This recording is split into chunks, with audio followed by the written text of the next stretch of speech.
I went to Ghana a few years ago and I went on a tour of the Elmina Castle. That's one of the places that the slave trade took place, and it was such an emotional experience for me. I believe that as Black people, as Africans, people of African descent, that we all should know our history. Our history is so much more than slavery and the slave trade, because of course you know that we are kings and queens and pharaohs and all of that. But I wanted to share the tour of the Elmira Castle with you. I want you to watch and listen to the tour guide as he shares stories, as he shares the history of our ancestors who had to endure the atrocities of the slave trade. 1482, that's 11 years after the Portuguese had first come in, led by their captain called Don Diego de Azambuja. They came in to see the chief of the town called Nana Kwamina Ansa, negotiated for this plot of land and had the castle built. It's on record that the chief was hesitant in giving out the land, citing cultural differences to be a problem in the future. In fact, he went further to suggest that friends will be better friends if they don't live together. But upon persuasions and assurances, he gave in. And that was the first time in the history of the world a West African chief legally transferring the title to a plot of land to an European, and for that matter, Portuguese. Materials that were used in putting up the structure, most of them were imported, with the exception, of course, of water, sand, and stones. Even some stones, I'm told, were brought in, not necessarily to build a castle, but to serve as ballast. In other words, give extra weight to the boats when coming. Before the 1500s, all these rooms on the ground floor were being used as storerooms or warehouses as planned. But then from the 1500s, it shifted from gold and others to human trade. And when it got started, the same storerooms we had were then converted to holding places where the Africans were kept. At the peak of it, the castle was talking of a minimum of 1,000 at a time. 600 of them men, 400 women. And the women were occupying this section of the castle. Okay. I tried to make people understand the Portuguese in the castle never got up one day and said to themselves they were going into slave trading. So at least something brought about it. And before you go into what brought about it, you must also understand that slavery in itself, one form or another, had been with all the races in the time past. And for that reason, the Africans in themselves had an idea before the foreigners came. But then how it was structured in our culture was not the same as they introduced later on. Indeed, the person that will be seen as a slave long before the foreigners came, to a greater extent, ought to be seen as a servant. Because in most cases, that person had rights. He could marry, raise free kids, acquire properties, pay the price on his head, he'll be a free person. It was very difficult in most cases identifying a slave from a free man, because almost same way, he was sheltered, clothed, and fed. One thing that happened to the system that was even unique was the fact that the so-called slave could shift from that status to a royal status. How would that happen? One, when the man proved to have managerial ability or military skill, he could become the caretaker of the master's household. Descendants of such became royals. Women got married into the system. They ceased to be servants or slaves, and from then had royal descendants. Some managed to shift from one community. They began the community for themselves, and by that shift, they all became royals. In Ghana here and now, there are so many chiefs in the various villages, communities, and towns whose ancestors, as a fact, were not royals before, but servants or slaves. And by hard work, marriage, or the shift, descendants all over are chiefs. And partly because of that, it becomes a taboo to refer to anybody as a slave. Three basic ways one could become a servant or a slave before the foreigners came. One, we talk of prisoners of wars. Two, those convicted for some offenses. Three, those who were given out as pawns for debts. Meaning that what? If you go and borrow, the time was due for you to pay. You don't have whatever it is to pay. You could let somebody go and serve. And the period under which the person serves, he or she will be seen to be a servant or a slave. And this was already in the setup before the foreigners came. Okay. Again, I try to let people know that, yes, much as we would agree the Portuguese got here first in 1471, it's not also to say it was the first time they started taking Africans from West Africa. No, they were taking Africans long before they got here. First time is said to be 1440-41. Some say they had 10, others say they had 12, from a point that later on became known as Rio de Oro. Rio de Oro simply means river of gold. And this place should be somewhere up Senegal thereabout. And to them, they had only one reason for taking the 10 or the 12, serving as a proof that they finally gotten in touch with the people. When they got to Portugal, then the prince saw them and was happy for two reasons. One, somewhere to be educated to serve as interpreters for the Portuguese when they came to West Africa. And two, as they put it, the most intelligent ones to be trained to become missionaries to hasten the spread of Christianity here. But then sadly, when they got settled, they never came back as intended upland. They rather ended up in the palaces as slaves. And from that time, no other European came and went back without African captives. Making us understand, they started taking Africans 30 years before they first got to Elmina. And 41 years later, this was built. And that's more the reason why most people believe the Portuguese never built the castle only for gold and ivory and others, but also for human trade. Why? Because long before it was built, they were already taking Africans across. But they will be quick to tell us, those who were taken to Portugal and Spain were not treated the same way as Africans were being treated over here before they came. And as they put it, almost the same.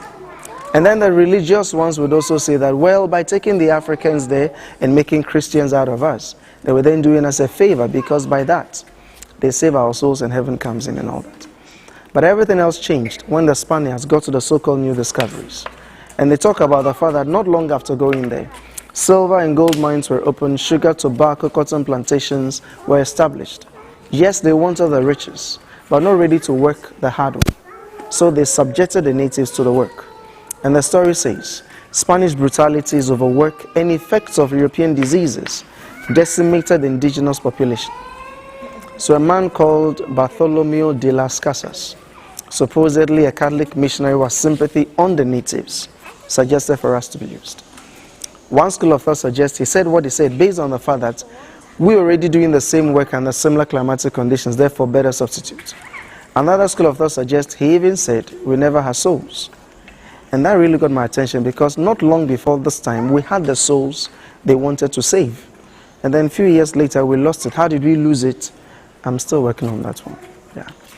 But to prove him wrong or right, 1512, 1515, some Africans were first taken from Spain. Some say to Hispaniola, others say to Santo Domingo, where they were tried. And true to the man's word, these ones proved physically fit. In fact, it was proven that one African in strength was to 4 the natives. So demands for Africans then got started. And that actually came as the beginning of what could be described to be the unfortunate transatlantic slave trade. One thing to me very sad when it got started was the fact that in most cases, the Europeans on their own physically could not have gone to all the various places to gather the Africans all by themselves. So broadly, 3 ways came out. 1, the Europeans captured some people themselves. 2, they moved of Africans to gather Africans. And 3, there were some Africans also who gathered people, brought them down to the so-called traders, and from them to the Europeans. Is there one thing that brought in most? Talk of intertribal wars. So the more there were wars, the more there were prisoners of wars, and the more they were exchanged, mostly for weapons. And that's where the Europeans are even accused of masterminding most of these wars. I've come to a point where I tell people that if you could do a diligent study into this story, you'll get to the conclusion that the Europeans were smart in one direction, in the ability to create a society that by itself would produce people without they being involved physically. How? Use Ghana as a case study. Ghana, we have the Asantes, we have the Dangerous, and we have Akwamu people. And supposedly, these were the strong tribes we had. And incidentally, all these were tree-speaking tribes. These ones were fighting with the so-called smaller ones and making them part of them. At the zenith, the Asantes defeated the Dangerous. And Asante with the Danger, Akwamu was never going to be a fight.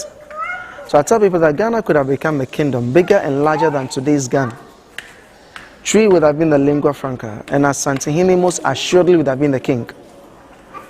But sadly, during this polling process was when the Europeans came in strong.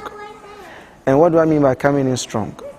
They started giving back independence to smaller tribes that have become part of the larger ones. So then the more independent states they created, the more the need came for them to get the weapons to defend themselves.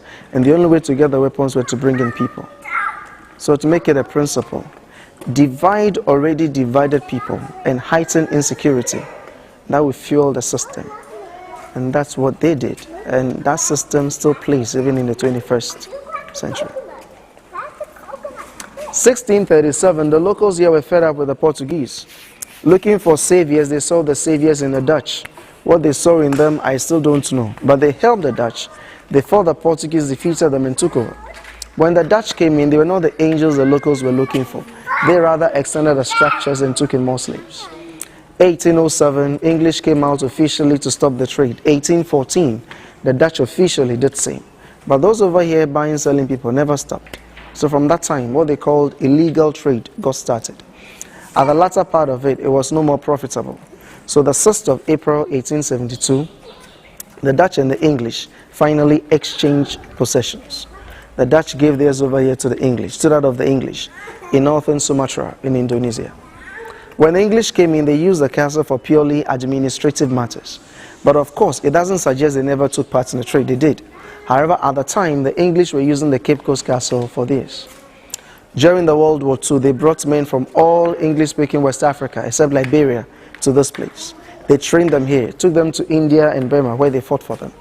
And these are the ones we call Royal West African Frontier Forces. After the Second World War, the castle was used as a police training school in 1948. So the English were in control until 1957, when we became an independent state, and we kindly asked them to go back home. So as it stands, the structure is 535 years. The English were in control for the first 100, the Portuguese were in control for the first 155 years. The Dutch were here for 235. English were in this particular one for 85. And Ghana, the last group, 60 years down and still counting. So that's, in a way, a brief history into the background of the place. As we go on with it, if there's any question you have, don't hesitate to ask. Well, the chains were fettered to the legs and made to stand in the sun or the rain as long as they wanted, no food as punishment. And these ones were those who would resist from the soldiers, not allowing themselves to be sexually abused. They're lifting the slave cannonball that they used to tie the slaves up with. She can't even lift it half an inch. That's how heavy the shackles were. And there was at least 2 attached to each. Have you eaten this morning? Have you taken your breakfast this morning? But the general story actually is that when they came over here to trade, most never brought their women, and they couldn't stay without them. So governors, soldiers, traders kept on abusing the women in the dungeons. But whenever the governor wanted, because of his position, he stood up on the balcony, ordered the women out, and made his choice. The one chosen could have been in the dungeons for a whole month, never cleaned herself, and still the governor wanted. So the soldiers had the responsibility of making sure this woman was washed. How did they do it? They fetched water from the tank, they washed the woman at the center of the courtyard. Women from the dungeons looked on. After the humiliation, she was dressed up, given something to eat, at least to be strong. Then up on the stairs there, we call it private or secret access to the governor's bedroom. Let's have a look.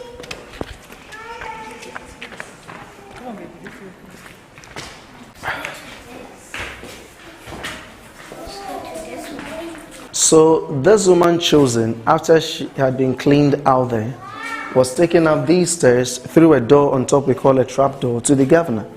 After the governor had used it, she was brought back to the dungeons. Instances they would even tell you that before she got back, she could have been used by some other guys also. Very few of them became mistresses and they stayed longer. And those who became pregnant were subsequently freed or liberated.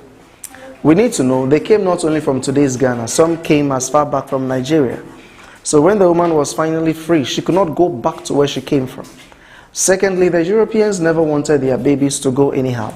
So some houses were built here in town where those found pregnant were kept.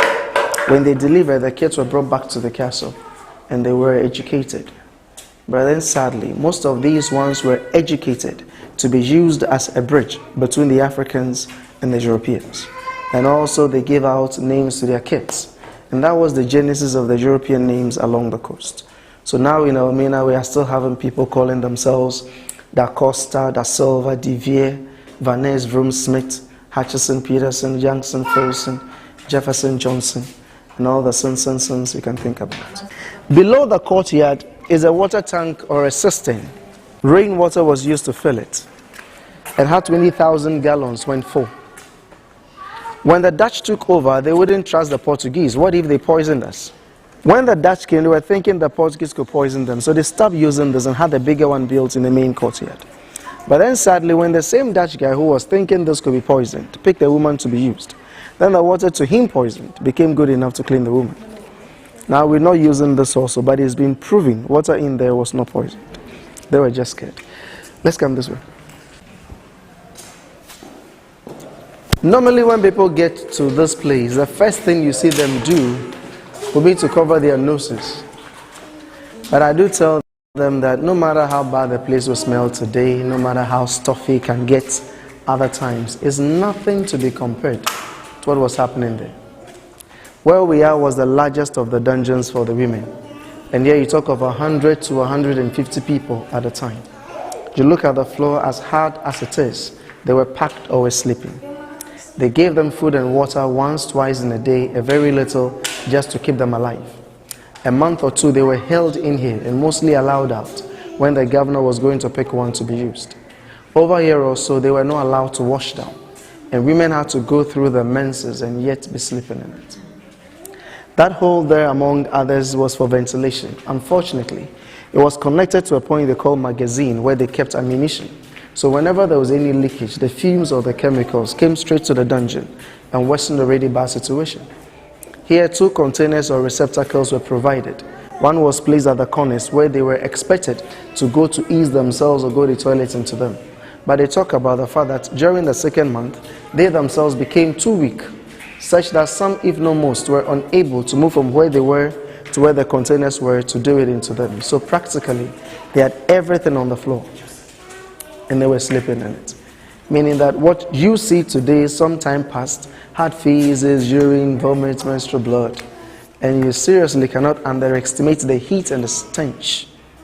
And these, among others, explains why they were dying.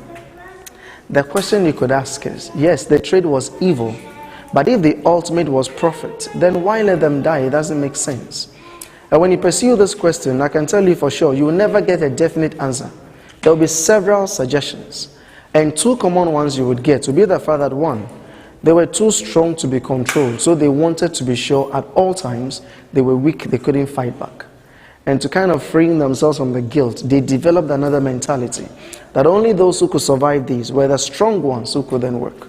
So it became a kind of a natural process of eliminating the weak ones, and by so doing, they were dying. And those that died were thrown into the sea. As we go on with it, wherever you see bars like this, must let you know that in the past there were bars. Where we see openings like that, we had a door or a gate at the time. But what you see now are not the original ones. And when we get to a point and it's original, I'll point it out to you. Let's please come this way. In July 2015, 48 Africans from all over the world converged in here to do what they called the return of the slaves.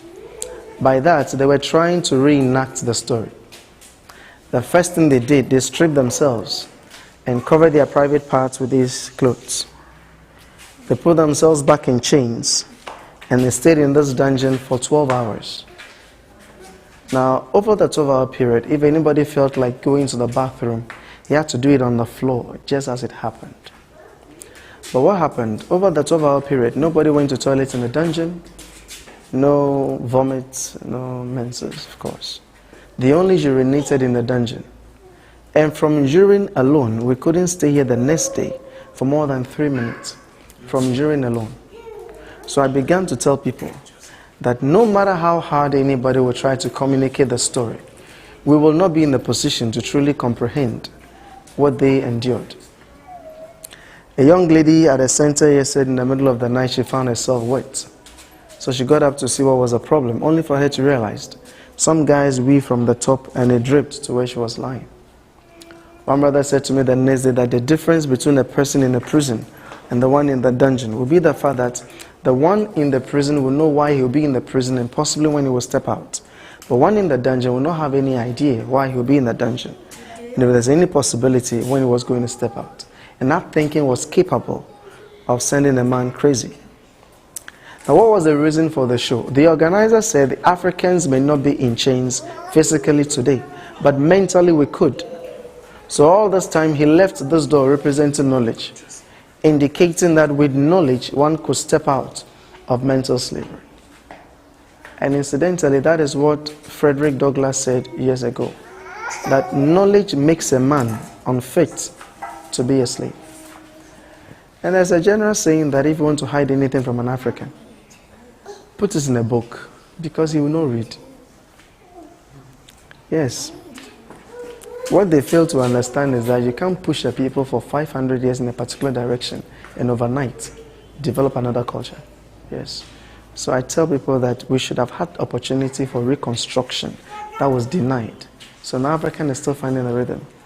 But anyway, if you're an African and youngster, you must from this castle begin to study or read. Otherwise, you are helping in perpetuating a crime. Okay. In the corner there are original iron bars from the Dutch.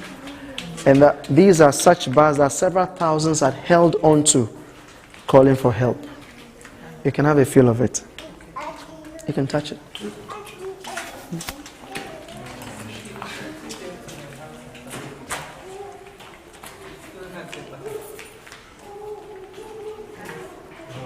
The women who had survived all these were put in chains, led down this way to the room there, and from there to the last point in the process, we call it the room of no return. So there they were given out to the boats and they were taken away. The whole family could be taken. Brought in here, they were separated. Women were up here, men were down there. All the time in the dungeons, they never saw each other. Most never saw each other again, and that was the end of it. For some few, they could see themselves down there whilst going, but even then they couldn't talk to themselves. So they kept on crying and crying as they moved on. A child below 10 was in most cases put together with an adult and sold together as a person. And those above 10 were sold as individuals. Here they never had a separate place where kids were kept. So boys were together with men, girls were together with the women. And you can't imagine a girl below 10 years in the feces and urine and all that. Most died in here before the ships even came. Let's see the room of no return. One thing we should actually know is this. When we talk of slavery and trade, no one particular area will be a point where people were taken. I tell people that every tribe was a victim and every tribe will be corporate at the same time. Because, because of the wars. No tribe was actually exonerated from that. Here, all other rooms on the ground floor were dungeons for men. We're talking of 600, of course, more than the women. And then on top all round were residences for soldiers, traders, and pastors. On top of them also we had a deputy governor. And on top of the deputy, we had a governor. So the important the person was perceived to have been, the higher up he lived. When the ships had come, the men were taken from these dungeons to this. So this became known as transit dungeon. And in the transit, some of them were branded. You know branding? They put the stamps in fire. They smear the point they want to mark with oil. Then they'll pick it from the fire and stamp it there. People were dying from the shock or the pain of it. Okay, let's come this way. This hole here and the next one up here were for light and air, for ventilation. And as we come further down, you would have to watch your head and take a step down. Watch your head, take one step down. Come this way.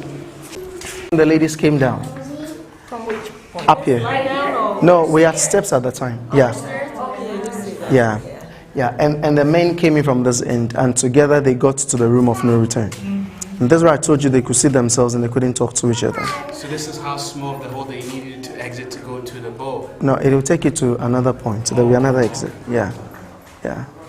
But at this point, they were not walking as we are walking.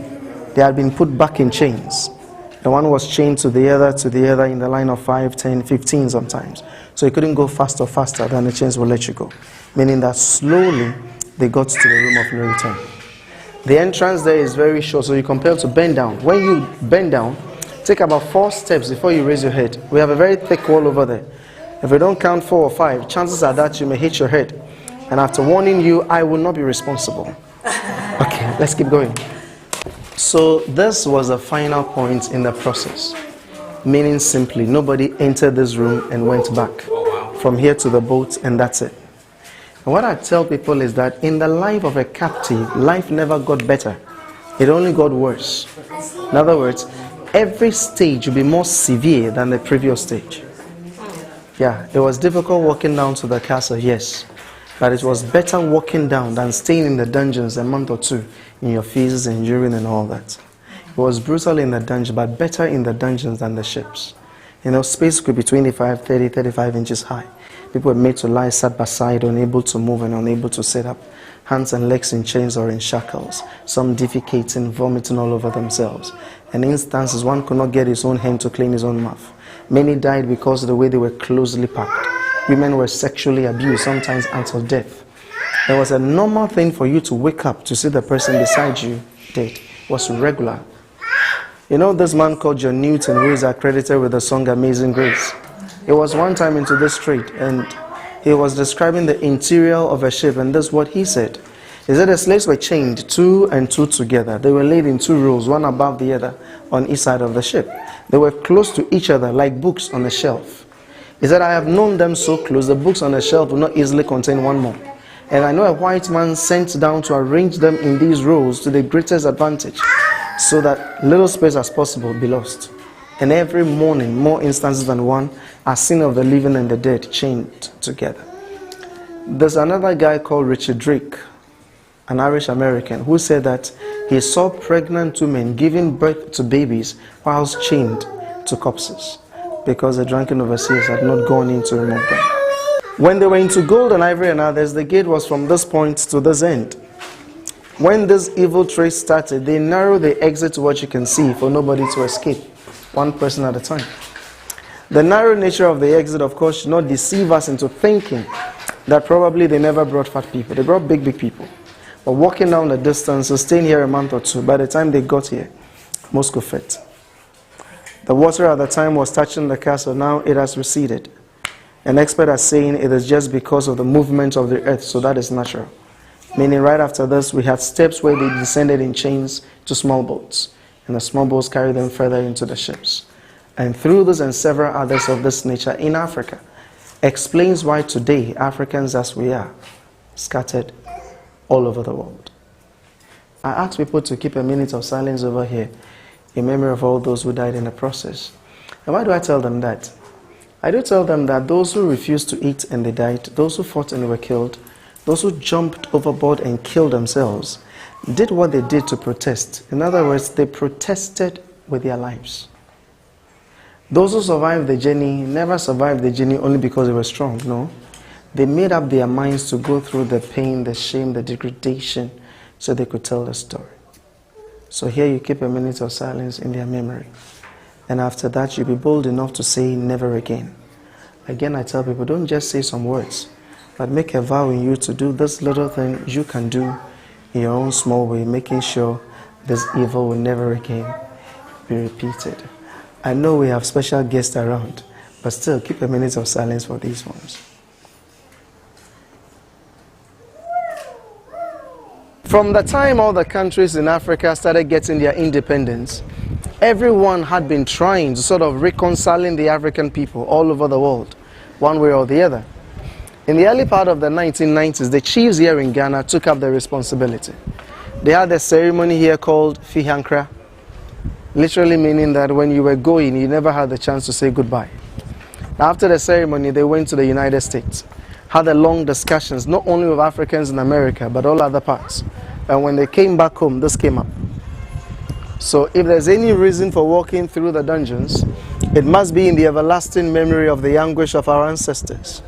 compelling us to pray for those who died to rest in peace, those who love to return, find their roots, and that man never again be given the chance to commit such crimes against man, and with the living ought to vow to uphold us.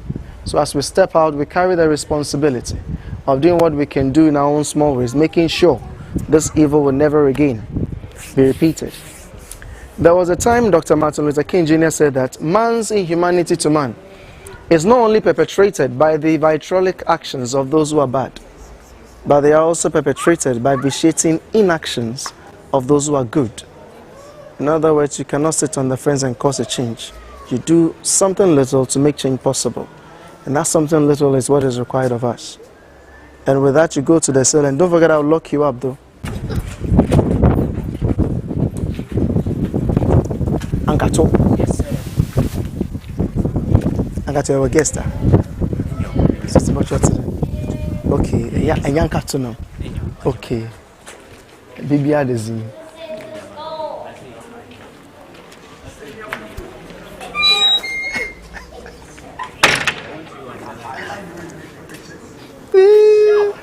The cell you are in was not for the Africans. No, this was for the European soldiers who got drunk and misbehaved. And you see, because it was for them, it was well ventilated. Are you enjoying the breeze in there? Yeah. And because it was so nice, no African was put there. And from where you are, you're going to the next cell that has the skull and the crossbones on top. And that would even let you know what happened in the condemned cell. So nobody entered and came out alive. But now that I'm here and I'm a kind one, you are sure of coming back, huh? What cell is this? This is a condemned cell.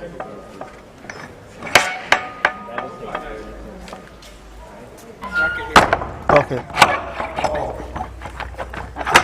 Free me! Free me! Free me! Free me!